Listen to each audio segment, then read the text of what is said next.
A very good morning to all of you. I am Dr. Ranjita and you all are welcome to Study IQ. आज के इस lecture में हम लोग पढ़ने जा रहे हैं क्लास 8 हिस्ट्री एनसीईआरटी के चैप्टर नंबर 4 के बारे में। तो इस चैप्टर में हम लोग बात करेंगे tribals, Dikus and vision of a golden age. तो ये इस चैप्टर का टाइटल है। हम इसमें बात करेंगे कि किस तरीके से जो ये हम टाइम पीरियड है जिसमें कि हम 18 और 19 सेंचुरी की बात कर रहे हैं, तो उसमें किस तरीके से अलग अलग ट्राइबल लोग जो थे वो प्रोमिनेंट हुए, किस तरीके से अलग अलग ट्राइबल रिबिलियन होते हैं। गोल्डन एज की अगर हम बात करते हैं तो उसका क्या विजन था, तो इस तरीके से हम इस चैप्टर में डिस्कशन करेंगे। So let's start. अगर आपका कोई स्पेसिफिक सवाल है तो आप मुझे इस ईमेल एड्रेस पर मेल कर सकते हैं। ये मेरा इंस्टाग्राम लिंक है, आप मुझे फॉलो कर सकते हैं, आप मुझे मैसेज कर सकते हैं। ये मेरे टेलीग्राम चैनल का लिंक आपको यहाँ दिया गया है। इस टेलीग्राम चैनल पर आपको मेरे सभी लेक्चर्स के पीडीएफ मिल जाएंगे जिनको आप रिविजन के लिए डाउनलोड कर सकते हो। अगर आप मेरे बाकी के लेक्चर सीरीज भी देखना चाहते हैं तो उन सब के लिंक भी आपको यहीं पे मिल जाएंगे और उन सबके पीडीएफ भी आपको यहीं शेयर किए गए हैं। जैसा कि मैं आपको हमेशा बताती हूँ, क्लास 6, क्लास 7 और क्लास 8 में हम लोगों को एंटर कर गए हैं। तो उस क्लास 6 में हमने एंशिएंट इंडिया के बारे में पढ़ा था, जो कि 2 से 5 लाख मिलियन बीसी से लेके 700 एडी तक का टाइम पीरियड है। मेडिवल पीरियड जो है 700 एडी से लेके अर्ली मेडिवल पीरियड 700 एडी से 1000 एडी तक होता है और लेटर मेडिवल पीरियड 1000 एडी से 1857 तक होता है। मेडिवल इंडिया के बारे में हमने ब्रीफ में बात किया था क्लास 7 में। और क्लास 8 जो है हिस्ट्री एनसीईआरटी वो बात करती है अबाउट द मॉडर्न इंडिया। इस चैप्टर में हम लोग क्या क्या पढ़ने जा रहे हैं, इस चैप्टर में हम लोग बात करेंगे कि किस तरीके से ट्राइबल ग्रुप जो है रहते थे उस टाइम पर। झूम कल्टिवेटर्स कौन थे, हंटर गैदरर्स, हर्डर्स एंड पैस्टोरलिस्ट उस टाइम पे भी एग्जिस्ट कर रहे थे जिस टाइम पे हम लोग बात कर रहे हैं 18 सेंचुरी की, 19 सेंचुरी की। तो उस टाइम पर भी इंडिया के कुछ एरियाज में ये सारी चीजें हो रही थी। इस तरीके का चीजें प्रैक्टिस की जा रही थी जो कि हम एंशिएंट इंडिया में प्रैक्टिस करते थे। कुछ जो लोग हैं सैटल कल्टीवेशन उन्होंने प्रैक्टिस करना शुरू कर दिया था। कॉलोनियल इफेक्ट रूल ने किस तरीके से ट्राइबल लाइफ को इफेक्ट किया था इसके बारे में हम बात करेंगे। Impact on tribal chief, impact on shifting cultivation, forest laws क्या कहते थे उस टाइम पर, प्रॉब्लम्स क्या थे ट्रेड में, और सर्च फॉर वर्क और क्लोज लुक बिरसा मुंडा के बारे में हम लोग बात करेंगे। तो लेट्स स्टार्ट। अगर मैं बात करती हूँ आपसे कि इस चैप्टर में हम लोग क्या डील करने जा रहे हैं, mainly the changes experience and the problem face by the tribals under British rule. जो ब्रिटिश रूल के अंडर जो ट्राइबल लोग थे हमारे यहाँ पर, अलग अलग ट्राइब के लोग, उनको क्या क्या चैलेंजेस फेस किए गए। अभी तक हम क्या बात कर रहे हैं, अभी तक की जो हिस्ट्री हम लोग बेसिकली बात करते हैं वो मेन स्ट्रीम जो सोसाइटी है उसके बारे में बात करती है। मतलब वहाँ के राजा, वहाँ के नवाब, सबसे पहले जो सुपीरियर क्लास है उसके बारे में बात करती है। उसके बाद फिर जो एक नॉर्मल जनता के बारे में बात करती है। But the section of the society which is the tribal group, जो कि जंगलों में रहता था, जिसका मेन सोसाइटी के साथ उतना ज़्यादा कनेक्शन नहीं था, उनके लाइफ में किस तरीके के चेंजेस आ रहे थे उसके बारे में बहुत सारी किताबें बात नहीं करती हैं, बहुत ज़्यादा टॉपिक उनको डिवोट नहीं किया गया। तो दिस पर्टिकुलर चैप्टर, इस चैप्टर में हम लोग बात करेंगे कि उस टाइम के जो ट्राइबल लोग थे जो जंगल में रहते हैं, जो अपनी ट्राइब किसको कहते हैं, ट्राइब एक ग्रुप ऑफ पीपल को कहा जाता है जिनका एक डिफरेंट तरीके का रिलीजियस प्रैक्टिस होंगी, डिफरेंट तरीके का उनका रहन सहन, खाना पीना, सब कुछ उनका अलग तरीके से होता है। उनके ट्राइब्स के लोगों की अगर आप देखेंगे तो जनरली वहाँ पे क्लास सेग्रीगेशन, कास्ट सेग्रीगेशन ये सब नहीं एंटर किया। उनका एक खुद का बिलीफ सिस्टम होता है जिसको फॉलो करते हैं, जनरेशन टू जनरेशन उसी को फॉलो करते जाते हैं।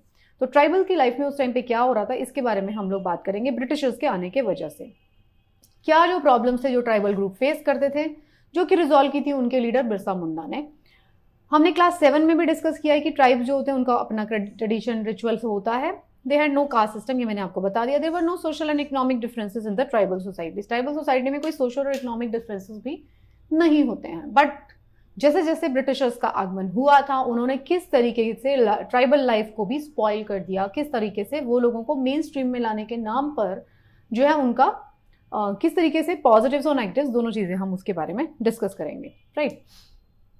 तो how did the tribal group live, उस टाइम पे ट्राइबल लोग किस तरीके से रहते थे। तो ट्राइबल लोग जो रहते थे, मैंने जैसे बात किया कि मैक्सिमम जो पॉपुलेशन थी वो मेन स्ट्रीम में आ चुकी है।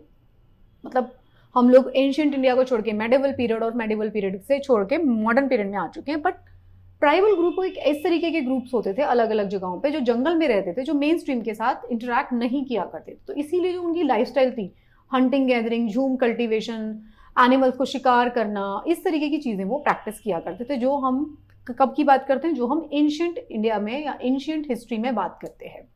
तो ट्राइबल ग्रुप जो थे सब कॉन्टिनेंट, वो इन्वॉल्व थे डिफरेंट एक्टिविटीज, जैसे झूम कल्टीवेशन, एक जगह पे जो एक फील्ड होता था उसको कट कर देते थे, फिर वहाँ पे फसल उगाते थे, उसकी जो फर्टिलिटी डिक्रीज हो जाती थी तो फिर अलग पीस ऑफ लैंड उसके पेड़ों को काट दिया जाता था और फिर इस तरीके से खेती की जाती थी। कुछ जो थे वो हंटर गैदरर थे, वो शिकार पे जाना पसंद करते थे, जानवरों को मार के उनको खा लेना। गैदरर्स, हाँ गैदरर्स मतलब जो भी प्लांट के प्रोड्यूस होते थे, जंगल में जाते थे, जो भी फल फूल उनको मिलते थे उसको इकट्ठा किया करते थे, उसी से दवाइयाँ बनाते थे, उसी को कंज्यूम किया करते थे। कुछ एनिमल हर्ड्स को चराया करते थे, वो तो बहुत सारे एनिमल्स का हर्ड बना के उसको उसके ऊपर डिपेंडेंट थे। कुछ जो थे सेटल कल्टीवेशन उन्होंने शुरू कर दिया था। तो इस तरीके से उस टाइम के जो ट्राइबल लोग थे उस टाइम पे रहा करते थे। उस टाइम पे की क्या बात करें, अगर आप डीप डाउन कुछ पॉकेट जाके देखेंगे, नॉट ओनली मतलब इंडिया में भी देखेंगे, अफ्रीका में तो देखते ही हैं, और कोई ऐसी जो कंट्रीज हैं जैसे कि ऑस्ट्रेलिया के डीप डाउन में भी आपको ट्राइब्स मिलेंगी, अमेरिका में भी आपको ट्राइब्स मिल सकते हैं बिल्कुल डीप डाउन इनसाइड अगर आप जाते हैं जंगलों में। इसी तरीके से इंडिया के अगर आप जंगलों में अभी भी जाते हैं तो आपको ट्राइबल लोग मिलेंगे, जो कि कुछ ट्राइब्स ऐसे हैं जो कि अभी भी अपनी पुरानी जो कल्चर था उसी को फॉलो कर रहे हैं, वो मेन स्ट्रीम के साथ अभी भी इन्वॉल्व नहीं हो पाए हैं, राइट। झूम कल्टीवेटर्स क्या करते थे, झूम कल्टीवेशन आप बहुत अच्छे से जानते हैं। झूम कल्टीवेशन में क्या होता है, स्मॉल पीस ऑफ लैंड को क्लियर कर दिया जाता है, बर्न कर दिया जाता है, जो ऐश निकलती है, जो राख बनती है रिच इन पोटैश, और उसको फर्टिलाइजर की तरह यूज किया जाएगा, right. Once the cultivation land is left fallow, once cultivated land is left for fallow for years, मतलब क्योंकि उसकी फर्टिलिटी डिक्रीज हो जाती है तो उसको खाली छोड़ दिया जाता है। बेवार जो है एक टर्म है, bewar it is a term use for shifting cultivation in Madhya Pradesh. अगर हम मध्य प्रदेश में बात करेंगे तो बेवार का मतलब है शिफ्टिंग कल्टीवेशन। तो शिफ्टिंग कल्टीवेशन जो है उसको अलग अलग स्टेट्स में अलग अलग नामों से जाना जाता है, हम लोग उसके बारे में भी बात करेंगे। हम एक चार्ट में पढ़ेंगे कि झूम कल्टीवेशन को अलग अलग जगह पे क्या क्या कहा जाता है, ओके। ये देखिए, ये आपको मैं पहले भी दिखा चुकी हूँ, ये फील्ड को जला दिया, फिर उस वहाँ पे खेती की, फिर वो जब उसको नेक्स्ट फील्ड को जला दिया, फिर उसको खेती की जंगल को जला दिया, फिर वहाँ पे खेत बना दिया, और इस तरीके से झूम कल्टीवेशन प्रैक्टिस होता है। हंटर और गैदरर्स क्या करते थे, बहुत सारे रीजन्स तो जो ट्राइबल ग्रुप के वो क्या करते थे, lived up by hunting and gathering. Kondas जो थे, उड़ीसा की अगर हम बात करते हैं तो वहाँ पे आपको कोंड ट्राइब मिलेगी, वर सच अ कम्युनिटी जो हंटर गैदरर है। They were hunting collectively and share the meat among themselves.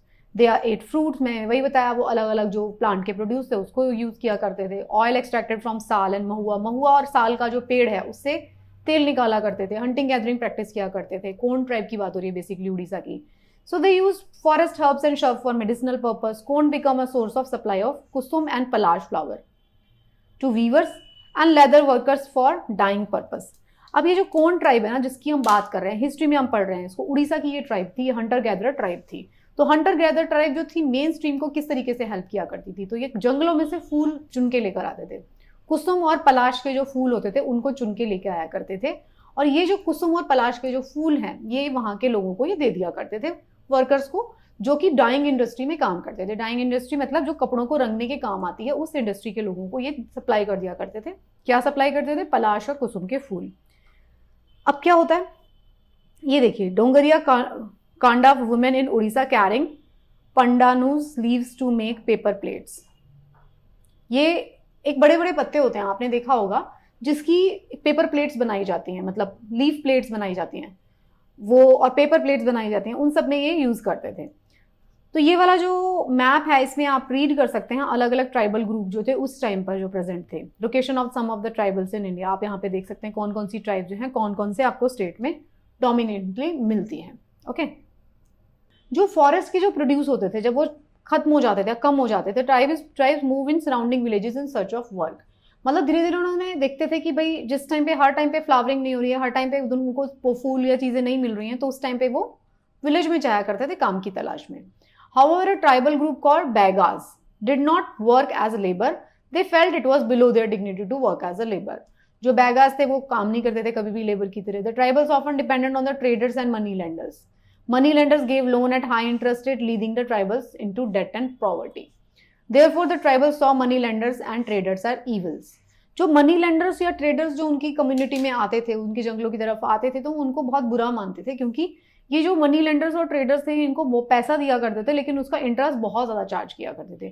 तो इंटरेस्ट इतना ज़्यादा चार्ज करते थे कि भाई वो कभी भी उसको चुका नहीं पाते थे। जो उनका प्रिंसिपल अमाउंट होता था, जो उन्होंने लोन लिया होता था, उसको वो कभी भी चुका नहीं पाते थे, और years and years together, years and years नहीं, जनरेशन एंड जनरेशन टुगेदर वो जो है उसको चुकाते रहते थे। हर्डर्स और पास्टरलिस्ट की बात करें तो ट्राइबल्स जो थे उस टाइम पे हर्डर्स और पास्टरलिस्ट भी थे। मैंने lived in herding and rearing. अलग अलग जगह पे अपने झुंड बना के जाते थे, एनिमल्स के झुंड, जैसे कि the Van Gujjars of Punjab and Labadis of Andhra Pradesh were cattle herders. वो एक कैटल्स जो थे उसको बड़ा सा ग्रुप ले लेते थे कैटल का और मूव करते जाते थे उनके साथ साथ, जहां जहां पे उनको घास के मैदान मिलते थे उनके कैटल्स उसको खा लिया करते थे। एक जगह पे थोड़े दिन रुकते थे, जब घास के मैदान खत्म हो जाते थे तो आगे बढ़ जाते थे, फिर नए घास के मैदानों को ढूंढते थे वो, ताकि उनके कैटल्स उसको खा पाएं, और वो उन्हीं कैटल्स के दम पर ही सर्वाइव करते थे। उन्हीं को ही वो, उन्हीं के जो प्रोड्यूस है उसको बेचा करते थे, कैटल्स को बेचा करते थे, तो उसी से उनका रहन सहन चलता था। गद्दीज अगर आप बात करते हैं तो गद्दीज जो ट्राइब है कुल्लू के, वो शेफर्ड थे। बकरवाल्स ऑफ कश्मीर रियर गोट्स, तो बकरवाल्स जो होते हैं वो बकरियां चराते हैं। गद्दीज होते हैं, गुजर्स होते हैं, लबादीज होते हैं। ये सारे के सारे वो ट्राइबल ग्रुप्स के नाम हैं जो कि हर्डर्स एंड पास्चरलिस्ट थे। उससे पहले हमने क्या नाम पढ़े? उससे पहले हमने दो नाम पढ़े हैं, कोन्स पढ़े हैं। कोन्स क्या कर रहे हैं? हंटर गैदरर हैं। और एक कौन सा पढ़ा? एक और हमने नाम पढ़ा बैगाज, वो भी हंटर गैदरर हैं। और उससे पहले हमने क्या पढ़ा? उससे पहले हमने झूम कल्टीवेटर्स के बारे में पढ़ा। तो झूम कल्टीवेटर्स जो थे, काफी सारे जो हैं लोग झूम कल्टीवेशन भी किया करते थे। ओके, तो हर्डर्स एंड पास्चरलिस्ट में कौन कौन से आए? गद्दीज हमने पढ़ा कुल्लू के, बकरवाल्स हमने कश्मीर का पढ़ा, गुजर्स हमने पंजाब राजस्थान वाले एरिया में भी आते हैं, लबादीज जो हैं वो आंध्र प्रदेश में। तो कुछ जो थे सम टुक सेटल कल्टीवेशन। अब इसमें से काफी सारे ऐसे भी मिलेंगे आपको जिन्होंने ये सारी हंटिंग गैदरिंग ये सब छोड़ के सेटल्ड कल्टीवेशन भी शुरू कर दिया। तो बहुत सारे जो ट्राइबल लोग थे उन्होंने हंटिंग गैदरिंग और ये सब चीज़ों को छोड़ के सेटल कल्टीवेशन भी शुरू कर दिया था। तो बहुत सारे ट्राइबल ग्रुप्स हैं ऐसे।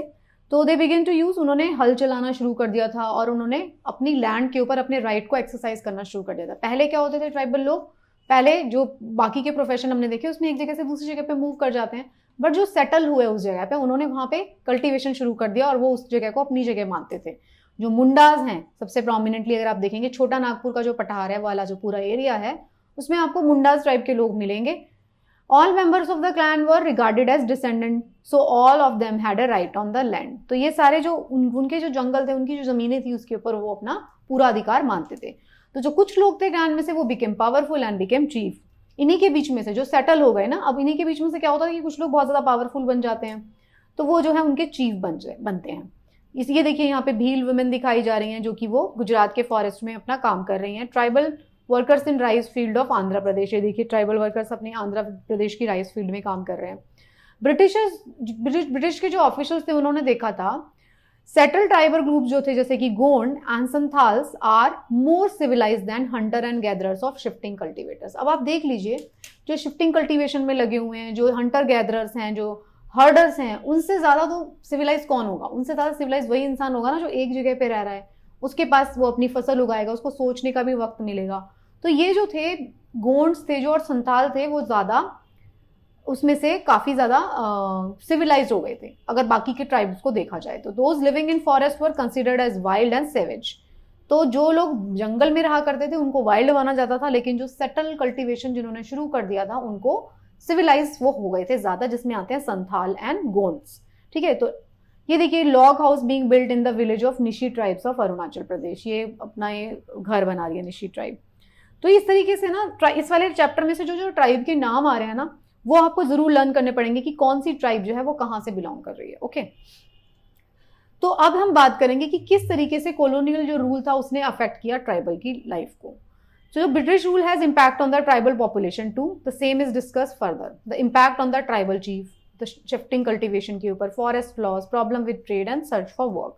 इतने सारे टॉपिक्स पे हम बात करेंगे। तो ट्राइबल चीफ की लाइफ पे ब्रिटिशर्स के आने से क्या हुआ? So the tribal chief enjoyed a certain amount of economic power and the rights to administer and control their territory. Tribal chief कौन होते थे? वो लोग होते थे ट्राइब के बीच में से ही जो कि थोड़े से पावरफुल हो गए थे, तो वो बाकी के ट्राइब के लोगों के ऊपर थोड़ी अपनी ऑटोनॉमी चलाते थे, उनकी अपना पावर उनके ऊपर दिखाते थे। सो उनकी अपनी खुद की पुलिस होती थी, पुलिसिंग स्ट्रक्चर होते थे। मान लीजिए वो फैसले लिया करते थे कि भाई अगर किसी ने कुछ ऐसा क्राइम कर दिया तो उसके लिए हम क्या डिसीजन लें। रूल, फंक्शन, पावर, ये सारी इनके पास हुआ करती थी। They were allowed to keep their land titles and rent their lands, however they lost much of their control over the territory and were made to follow the rule of British. जब Britishers आ जाते हैं तो उनकी ये सारी की सारी ऑटोनॉमी खत्म कर देते हैं। उनको भी ब्रिटिश के जो रूल्स हैं वो मानने पड़ते हैं। उनको अपनी जो ज़मीनें हैं उसमें से जो भी उनको प्रोड्यूस होता है, रेवेन्यू प्रोड्यूस होता है, उसको उनको उसका शेयर जो है अब उनको ब्रिटिशर्स को देना पड़ता था। शिफ्टिंग कल्टीवेटर्स के ऊपर क्या हुआ था? Britishers were uncomfortable with the group who practiced shifting cultivation. British wanted these tribes to settle down and become peasant cultivators. जो shifting cultivation वाले लोग थे, Britishers चाहते थे कि वो एक जगह पे settle हो जाएं और वो वहाँ पे settle होके cultivation करें. The settled peasant were easier to control and administrate. इसलिए चाहते थे क्योंकि अगर एक इंसान जो है, एक जो ग्रुप है यहाँ उसने cultivation की, फिर अगले साल आपने जाके देखा तो भाई अगले साल तो जो है 25-30 किलोमीटर या 100 किलोमीटर कहीं और चले गए, तो उनको ढूंढना, उनको कंट्रोल करना बड़ा मुश्किल हो जाता था, कहीं और पे वो उगा रहे हैं अपनी फसलें. तो वो चाहते थे कि भाई वो एक ही जगह पे सेटल हो जाएं ताकि उनका रेवेन्यू फिक्स कर दिया जाए कि भाई तुमको भी इतना टैक्स पे करना है. तो इस पर्पज से ब्रिटिशर्स उनको फोर्स करते थे कि आप एक जगह पे शिफ्ट हो जाओ, मतलब सेटल हो जाओ. ब्रिटिशर ये भी चाहते थे रेगुलर रेवेन्यू, वही मैंने बताया रेगुलर रेवेन्यू उनको चाहिए होता था उधर से, इसीलिए वो ये सब चाहते थे. बहुत सारे प्रॉब्लम्स आए after British force them to take up floor cultivation. The main problem was that there was no water, soil was dry, which in turn gave them less produce. Britisher ने उनको फोर्स तो कर दिया कि तुम लोग यहीं पे रहो, बट उनके भी तो प्रॉब्लम्स थे ना शिफ्टिंग कल्टीवेशन को प्रैक्टिस करने के, क्योंकि उनकी जो जमीन थी वो बहुत मतलब सूखी जमीन थी. तो सूखी जमीन में जो प्रोड्यूस होती है वो बहुत कम होती हैं. अगर उसमें से उसकी फर्टिलिटी भी कम हो जाए तो वो उसकी प्रोड्यूस और ज़्यादा कम हो जाएगी. तो इसीलिए वो शिफ्टिंग कल्टीवेशन करना प्रेफर करते थे. लेकिन ब्रिटिशर्स ने उनको फोर्स किया था कि आप एक ही जगह पे रहिए. उससे क्या हुआ, उनका प्रोड्यूस जो है वो कम होता गया. झूम cultivators in north east insisted on continuing there traditional practice which was finally allowed. तो उन्होंने ये सारी बातें उनको समझाई कि भाई अगर हम हमें फोर्स कर दोगे कि हम एक ही जगह पे कल्टीवेशन करते रहें तो हमारा जो प्रोडक्शन है वो कम होता जाएगा. तो ये बाद में उनको समझ में आया था, तो नॉर्थ ईस्ट वालों को इन्होंने अलाउ किया था. Forest laws and their impact. अब जो ट्राइबल्स थे they were connected to forest, वो फॉरेस्ट से ही अपनी सारी चीजें लेके आते हैं. And changes in the forest law affected the tribal life. अब ब्रिटिशर्स ने आके अलग से फॉरेस्ट लॉज बना दिए. तो जो ब्रिटिशर्स थे उन्होंने अपना एक्सटेंड किया था control over all the forest and declare that the forest were under the control of state control. तो ये कहते थे कि फॉरेस्ट के अंदर जो भी कुछ लगेगा वो सरकारी हो जाएगा. मतलब अगर सरकारी, मतलब सरकार उस टाइम पे कौन थी, ब्रिटिशर्स, तो उसको उसके प्रोड्यूसर्स को उन्होंने कंट्रोल करना शुरू कर दिया. तो कुछ फॉरेस्ट जो थे वे consider as a resource forest and they were reserve for timber. So jhum cultivation was not allowed. तो उन्होंने क्या क्या किया भाई, उधर झूम कल्टिवेशन नहीं कर सकते ट्राइब के लोग, वहाँ पे फ्रीली रोम नहीं कर पा रहे थे. It was realized that if the tribals were not allowed to stay in the forest, then there was a shortage of labor to cut trees. Later on उन्होंने देखा, पहले तो उन्होंने स्टार्टिंग में ये सब करने की कोशिश की कि भाई यहाँ पे ये हमारे जंगल हैं तो झूम कल्टीवेशन आप नहीं करोगे. अब आप वहाँ उनको अलाउ नहीं करोगे किसी पर्टिकुलर फॉरेस्ट में. तो ट्राइबल लोग क्या करते हैं, ट्राइबल लोगों की बहुत ज़्यादा एम्बिशंस नहीं होती थी उस टाइम पे. तो वो क्या करते थे, वो कहते थे ठीक है आप हमें इस जंगल में नहीं जाने दे रहे, तो वो जंगल छोड़ के किसी और जंगल में चले जाते थे. अब वो जंगल छोड़ के चले जाएंगे तो फिर इन लोगों को लेबर नहीं मिलती थी जिससे कि वो अपने पेड़ कटवा पाएँ, अपनी छोटी मोटी फैक्ट्रीज में उससे काम करवा पाएँ. तो उनको फिर लेबर नहीं मिल रही थी. तो उन्होंने देखा भाई ये तो बहुत ज़्यादा प्रॉब्लम हो जाएगी. तो ट्राइबल्स जो थे उनको लेटर ऑन क्या किया गया, अलाउ किया गया कि वो अपनी झूम कल्टीवेशन को प्रैक्टिस कर लें in a small patch of land and allow them to cultivate on a condition that those who lived in the forest had to provide labour. तो भाई जो सरकार ने बोला कि अब जो लोग वहाँ रहेंगे वो हमें लेबर प्रोवाइड करेंगे तभी वो वहाँ रह सकते हैं. जो फॉरेस्ट डिपार्टमेंट था उसने क्या किया, forest villages establish forest villages to ensure supply of cheap labour. तो उन्होंने कहा ठीक है ट्राइबल लोग आप रहते रहिए, लेकिन इन टर्न आप क्या करेंगे, जब भी हमें लेबर की रिक्वायरमेंट होगी आप आएंगे और लेबर का काम करेंगे. अभी हमने कुछ स्लाइड्स पहले पढ़ा था कि कुछ ट्राइब्स ऐसी थी जो लेबर का काम नहीं करना चाहती थी. उनके लिए वो एक शर्म का विषय होता था. मतलब दे फील वेरी बैड अगर वो उनको किसी के यहाँ पे लेबर का काम करना पड़े. तो कुछ ट्राइब्स जो थे मना करते थे उस टाइम कि हम आपके लेबर का काम नहीं करेंगे. So many tribal group reacted against the forest law. They disobeyed the new rules and continue with their traditional practice. So बहुत सारे इस टाइम पे जो अगर वो लोग नहीं मान रहे ब्रिटिश रूल को, तो आप समझ लीजिए वहाँ पे बहुत सारे क्या हुए, रिवोल्ट्स हुए. Many revolts that rose against the British. हम जो जैसे कि संग्राम संगमा जो रिवोल्ट है 1906 में हुआ. असम और फॉरेस्ट सत्याग्रह जो हुआ 1930 में हुआ. ये काफ़ी बाद की बात है. अभी जो हम चैप्टर को मतलब क्रोनोलॉजिकली नहीं डिस्कस कर रहे हैं, अब हम ट्राइब के बारे में डिस्कस कर रहे हैं. तो हम डिस्कस कर रहे हैं कि भाई जब से स्टार्ट हुआ उस टाइम से काफ़ी सारे छोटे मोटे रिवोल्ट्स होते रहे. ये कुछ बड़े रिवोल्ट्स हैं. संग्राम संगमा रिवोल्ट 1906 में, असम एंड फॉरेस्ट सत्याग्रह 1930 में. ये सेंट्रल प्रोविंस में इस तरीके से रिवोल्ट्स हो रहे थे. ट्रेड के साथ क्या प्रॉब्लम थी, जो ट्राइबल्स थे उन्होंने देखा कि ट्रेडर्स आते हैं यहाँ पर, मनी लेंडर्स आते हैं उनके जंगलों में, और वो क्या करते हैं, कैश ऑफर करते हैं उन लोगों को और उनके जो फॉरेस्ट के प्रोड्यूस है उसको बाय कर लेते हैं. जो एक बहुत इंपॉर्टेंट फॉरेस्ट प्रोड्यूस क्या था, सिल्क. तो वो क्या करते थे, सिल्क ट्रेड होता था वहाँ से. तो वो जो ट्राइबल्स होते थे उनसे सिल्क के जो सिल्क की जो थी बहुत ज़्यादा डिमांड थी, तो सिल्क जो है एक्सपोर्ट किया जाता था फ्रॉम इंडिया। तो Hazaribagh of Jharkhand is a place where Santhal reared cocoon. Santhal जो ट्राइब के लोग हैं, संथाल ट्राइब के लोग कैसे थे अभी हमने पढ़ा था, संथाल और गोंड जो दो ट्राइब्स थी वो सेटल होकर कल्टीवेशन किया करती थी, तो इसलिए ज़्यादा सिविलाइज ट्राइब थी। तो अब संथाल जो लोग थे वो क्या करते थे, कुकून रेयर किया करते थे। कुकून क्या होते हैं, जो जैसे सिल्क वॉर्म जो होता है उसके कुकून को वो उगाया करते थे। ये देखिए, ये ट्राइबल लोग अपने अपने काम कर रहे हैं यहाँ पे। तो अब क्या बात कर रहे हैं, संथाल जो थे वो क्या कर रहे हैं, कुकून उगा रहे हैं। तो ट्राइबल लोग जो थे, जो ये लोग आते हैं मर्चेंट होते थे, वो ट्राइबल्स को 3-4 रुपए पर 1000 कुकून दिया करते थे। 1000 कुकून उनसे खरीदे, उसके बदले में उनको 3-4 रुपए मिलते थे। और वही कुकून को वो बेचा करते थे गया और बुर्दवान में 5 से भी ज्यादा गुना प्राइस पर। मतलब उनको दिए थे 3-4 रुपए 1000 कुकून खरीदने के, और उसको बेचा करते थे 5-6 गुना और महंगे प्राइस पर। मिडलमैन जो था मेड ह्यूज प्रॉफिट्स। लगाता कौन था, संथाल ट्राइब के लोग लगाते थे। प्रॉफिट कौन ले रहा था, मिडलमैन। तो facing such exploitation the silk growers saw the market and traders as their enemies. तो फिर उन्होंने धीरे धीरे समझना शुरू किया ये बात को, और उन्होंने इन सारे ट्रेडर्स को अपना दुश्मन समझना शुरू कर दिया कि भाई ये लोग जो है प्रॉफिट तो हमें देते नहीं है, प्रॉफिट सारा खुद ले लेते हैं। ये देखिए, ये कुछ रैंडम मतलब एक दूसरे से डिसकनेक्टेड थोड़े थोड़े कनेक्टेड टॉपिक हैं। यहाँ पे ये देखिए दिखाया गया है कि कोल माइनर्स जो हैं बिहार के, 1948 का फोटोग्राफ है। जो प्लाइट था, tribals who had to go far from their homes in search of work as was even worse. देखिए, हर एक ट्राइबल है वो सिर्फ जंगल के ऊपर गुजारा नहीं कर पाता था। हर एक जंगल जो होता था वो भी प्रॉस्पेरस नहीं होता था, या जो लोग जंगल में नहीं रहते थे, बाहर रहते थे, तो उनके लिए क्या होता था, कई बार अपना जीवन यापन करना बहुत मुश्किल हो जाया करता था। तो ये जो ट्राइबल लोग हैं ये शहरों की तरफ आते थे काम ढूंढने के लिए। तो ये जो लोग थे, the tribals were recruited in tea plantation. कहाँ कहाँ पे काम करते थे, जैसे कि असम में चले गए, वहाँ पे टी प्लांटेशन में काम कर रहे हैं। कोल माइंस में आ गए, झारखंड में उस टाइम पे कोल माइंस शुरू हो गई थी, तो उधर जाके कोल माइंस के अंदर काम कर रहे हैं। So they were paid very less and were not allowed to return home. उनको एक तरीके से मतलब गुलाम बना लिया जाता था। एक बार आप माइंस में काम करने के लिए आ गए तो उनको अलाउ ही नहीं किया जाता था कि आप वापस जाएं। उनके पूरे फैमिली, वो अपनी पूरी फैमिली के साथ मूव किया करते थे। उस टाइम ऐसा तो कुछ होता नहीं था, फोन वगैरह नहीं होते थे, उनको कोई चिट्ठियां लिखनी नहीं आती थी, तो उनकी पूरी की पूरी फैमिली मूव किया करती थी। अगर एक पर्सन मूव करेगा तो पूरी फैमिली मूव करेगी। तो पूरी फैमिली उठ के कोल माइंस में काम करने आ गई। तो कोल माइंसनर्स जो होते थे, जो उनके ओनर्स होते थे, वो उनको ट्रैप कर लेते थे एक तरीके से, उनको वापस लौटने नहीं देते थे।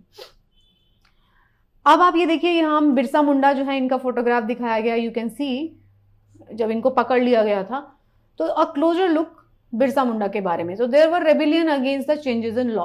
अब ये फॉरेस्ट लॉज में इतने चेंजेस हो गए, ब्रिटिशर्स जो है हर चीज को अपने बेनिफिट के लिए एक्सप्लॉइट कर रहे थे। तो क्या हुआ, restrictions on their practice and exploitation by traders, ये सारी चीजों की वजह से क्या हुआ, बहुत सारे रेबिलियन हुए, ट्राइबल्स के रेबिल। कौन कौन से, कोल्स वाला रेबिलियन हुआ 1831 से 32 में, संथाल रेबिलियन हुआ 1855 में, बस्तर रेबिलियन हुआ सेंट्रल इंडिया में 1910 में, और वार्ली रिवोल्ट होता है 1940 में। तो इस तरीके के कुछ फेमस रिवोल्ट्स हैं जो ट्राइबल ग्रुप्स के द्वारा हुए। अगर हम बात करते हैं बिरसा मुंडा के बारे में, Birsa to led such movements. तो Birsa was inspired with the thought of regaining their lost rights which was possible if everyone become Christian and gave up their habit. तो वो क्या कहते थे बिरसा मुंडा ये कहते थे कि भाई आप जो अपने लोगों को समझाते थे कि आप जो है अपना ट्रेडिशनल कल्चर को छोड़ के क्रिश्चियनिटी को अडॉप्ट कर, मतलब क्रिश्चियन बन जाइए, ताकि आप जो लोग हैं अपना प्राइड को रीगेन कर पाए, अपने राइट्स को रीगेन कर पाए। His movement aimed at reforming the tribal society. वो कहते थे कि ट्राइबल सोसाइटी को रिफॉर्म होना पड़ेगा समय के साथ साथ। He urged Mindas to give up alcohol, Mindas नहीं आएगा यहाँ पे, मुंडास आएगा, Mundas to give up alcohol, clean up villages and stop believing in witchcraft and sorcery. वो कहते थे कि भाई जो ऐसी चीजें हैं जो बेमतलब के, बेफजूल के जो पाखंड है या अंधविश्वास है, उनको छोड़ दीजिए, तंबाकू वो अल्कोहल खाना छोड़ दीजिए, अपने विलेजेस को साफ रखिए, एजुकेटेड होना शुरू कीजिए। तो ये सारी चीजें वो समझाते थे। ऑब्वियसली सब अच्छी बातें हैं। So Birsa also turned against missionaries and Hindus landlords and saw them as external forces running Munda way of life. Ruining, ये running नहीं है, ये ruining है, ruining Munda way of life। तो later on उनको भी समझ में आया था कि जो मिशनरीज हैं या हिंदूज जो लोग हैं, लैंडलॉर्ड्स हैं, वो उनकी जो ट्राइबल लाइफ है उसको ruin कर रहे हैं, उसको खराब कर रहे हैं। तो उसने अपने फॉलोअर्स को कहा to recover the glorious past. He wanted people to once again work on their land settlement and cultivate their fields. Okay, इस तरीके से वो काम कर रहे थे। तो ब्रिटिश ऑफिशियल जो थे वो worried about Birsa movement, and for he wanted to drive out missionaries, money lenders, Hindu landlords and set up Munda Raj. तो मुंडा जो थे उस टाइम पे, बिरसा मुंडा, वो काफी पावरफुल हो गए थे, लोग उनकी बातें सुना करते थे, तो ब्रिटिशर्स उनसे डरते थे। वो ये चाहते थे, मुंडा ये चाहते थे, बिरसा मुंडा, कि ये जितने भी मनी लैंडर्स, मिशनरीज, ये हिंदू लैंडलॉर्ड्स सारे यहाँ से निकल जाएं और हम जो है अपना मुंडा राज चलाएं यहाँ पर, जिसमें कि ट्राइबल लोग आराम से रह पाएं। So with the spread of the movement Birsa was arrested. तो लेटर ऑन उनको अरेस्ट कर लिया जाता है। After the Munda was release he urged them to destroy the dikus outside and establish a kingdom. So the revolt became aggressive. Later Birsa died of cholera. बाद में जो है बिरसा की डेथ होती है कॉलरा से and the movement faded away. तो उन्होंने काफी स्ट्रॉन्ग मूवमेंट चलाया था। इस मूवमेंट के बारे में हम अगेन जब हम हायर क्लासेस में बात करेंगे तो वो काफी डिटेल में बात करेंगे, बट अभी आपको इतना समझना जरूरी है कि अलग अलग जो ट्राइबल लोग हैं उनको काफी ज्यादा प्रॉब्लम्स आ रहे थे ब्रिटिश के रूल की वजह से। तो जो पावरफुल लोग होंगे, मुंडा ट्राइब और जो संथाल ट्राइब है, उस टाइम की जो है सिविलाइज ट्राइब मानी जाती थी, तो उनके जो लोग होते हैं, उनके जो लीडर्स आते हैं, वो संथाल रेबिलियन, बिरसा मुंडा का रेबिलियन, ये सारी चीजें आपको देखने को मिलती हैं। सो द मूवमेंट जो थी, ये वाली बिरसा मूवमेंट अगर हम देखेंगे तो सिग्निफिकेंस क्यों थी? पहला तो it forces the colonial government to introduce laws that not be easily taken up by dikus. It shows that the tribal people protest against the injustice and express their anger. तो ये उन्होंने बोला था कि भाई ट्राइबल लोग जो है खुश नहीं है, और कॉलोनियल गवर्नमेंट जो है, it force the colonial government to introduce laws that could not be easily taken by dikus. तो ये दो चीजें थी।